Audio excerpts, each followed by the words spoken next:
Welcome to Nina's Notes. This is 156. Today we're going to talk about the neuroscience of high stakes decision making. When I was running my first startup, I felt like every single decision I was making was high stakes. And in some instances that was true. But when you live in this world and you have to make these definitive decisions every single day, ones that impact your employees' lives, your own life, it can really wear you down. And this can lead to decision fatigue, even worse, burnout. Decision fatigue can show up in really all aspects of your life. As a parent, you have to make decisions on behalf of your children, when to plan play dates, what extracurricular activities to sign them up for, what daycare to choose. There are hundreds, if not thousands, of decisions each day. I experienced serious decision fatigue while decorating my flat last year. And I felt like each decision of the furniture, art, or paint affected the aesthetic of the whole room. Because of this, I found myself constantly searching for the best decor. I'd find one cool coffee table and then see that adding that piece changed the whole vibe of the room, and I was so overwhelmed.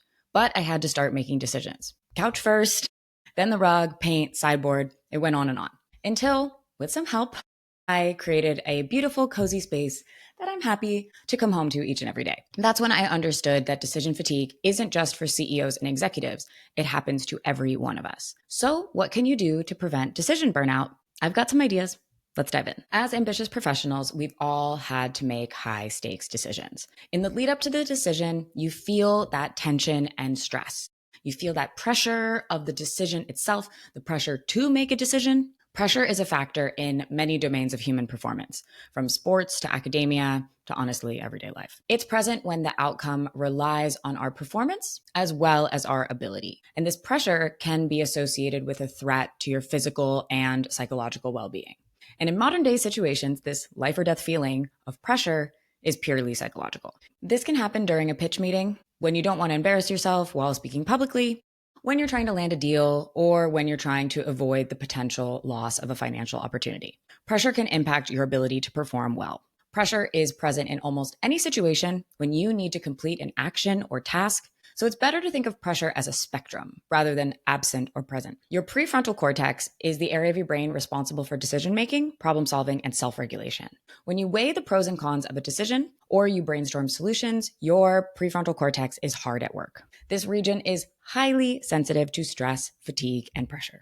High levels of stress and fatigue can impair the function of your prefrontal cortex and lead to rash decisions or analysis paralysis. Have you ever been trying to make a decision? You're weighing all the pros and cons for hours, days, maybe even weeks. And then all of a sudden your brain says, fuck it. And you make a decision. That's the collapse of your rational thinking and a rash decision as a result. Sometimes a rash decision doesn't result in a bad outcome, but the decision could have been reached without fatiguing your prefrontal cortex. Let's talk about decision fatigue. Decision fatigue is the mental exhaustion that builds up after making too many choices. It's not about being indecisive, it's about being overly decisive. Every yes or no, every this or that chips away at your cognitive resources. For entrepreneurs, executives, and also creatives who manage several freelance projects, the decisions never stop. Unlike routine jobs with clear boundaries and structure, running your own business is full of ambiguity and options. This is why decision fatigue can hit harder and faster. So how do you spot if you're approaching decision fatigue? You may be procrastinating over simple tasks, feeling unusually irritable, struggling to focus, making impulsive decisions, or avoiding decisions altogether. These are all signs that your mental energy is running low. And if you feel like you're always second guessing yourself, or you feel like your brain is full, it's time to take action. And here's how. I'm going to talk about a couple strategies for neuroscience-backed decision-making. First, you want to manage your stress to protect clear thinking. Chronic stress leads to an increase in cortisol, the stress hormone, throughout the whole body, and it floods your brain. Increased cortisol will impair your prefrontal cortex and lead to reactive rather than strategic decisions. Practices like meditation, breathwork, and short breaks can lower cortisol and help the brain function optimally under pressure.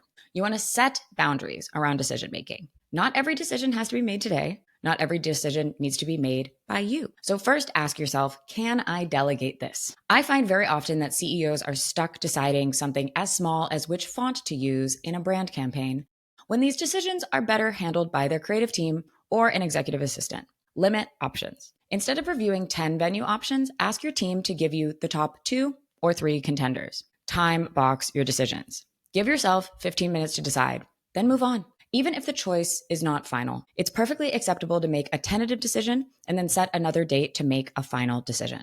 Reduce your daily decisions. Use templates for proposals, emails, and other tasks that you find yourself doing repeatedly. Templates save time and they reduce fatigue. It's much easier to work from a template than a blank page. Trust me, this is what I do with Nina's notes. Pre-decide on low-stakes stuff. Meal prep so that you will have breakfast and lunch ready to go. Pick out what you'll wear tomorrow, the night before, or create a uniform that you wear every day.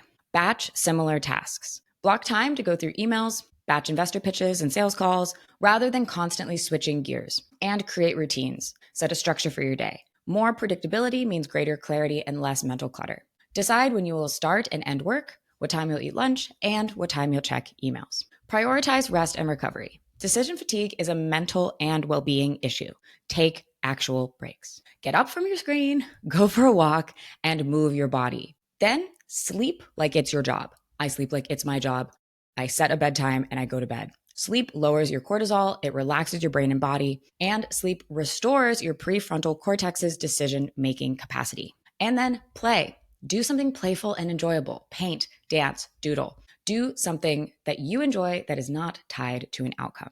Do you want my decision-making toolkit? You can download it for free on my website. I'll put the link in the show notes. Because when you systemize the small stuff, it frees up brain power to be creative, strong, and make big decisions that really move the needle. The content of the week. This week, I listened to the podcast Ologies. The episode was called Haunted Hydrology, Spooky Lakes. And in that episode, Allie Ward, the host of Ologies, interviews Geo Rutherford. She's the creator behind the account at Geodosaurus on TikTok, and she's the author of the upcoming book Spooky Lakes, which is out on October 24th.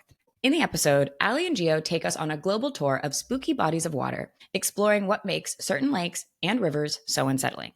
Topics include what spooky things might be lurking beneath the surface, and the science behind salt lakes, why they're even spookier and stinkier than regular lakes, and the fascinating reasons why some lakes appear in unusual colors like pink and teal due to their salt content.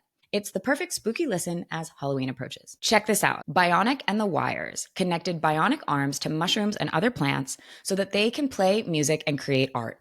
The technology allows these organisms to essentially play instruments by converting their biological signals into physical movement, resulting in mesmerizing videos of mushrooms creating songs. Honestly, some of these songs are bangers. Their work has gone viral across social media, so you can check out their fascinating work on their Instagram and see these natural performers in action.